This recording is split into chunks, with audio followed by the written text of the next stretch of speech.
वो शख्स जिसने दोनों हाथों से प्राइवेट जेट्स के अंदर पैसे भेजे और पैसे मंगवाए, वो कहता है मनी लॉन्ड्रिंग पे काबू पाएंगे।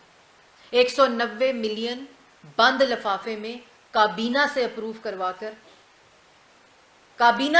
करवाकर उसका जवाब भी नहीं देता, कहता मनी लॉन्ड्रिंग पे काबू पाएंगे। उसके बाद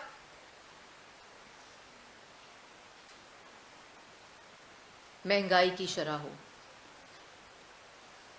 जो 2.2% पे खाने पीने की अशिया, 3.7% पे नवाज शरीफ छोड़ के गया था, पाकिस्तान मुस्लिम लीग नून छोड़ के गई थी। तुमने महंगाई को 16 से 18%, खाने पीने की अशिया की बात करें, आटा महंगा, चीनी महंगी, बिजली महंगी, घी महंगा, रोटी महंगी। IMF का प्रोग्राम किया था, 5 साल कीमतें नहीं बढ़ी थी। बिजली महंगी,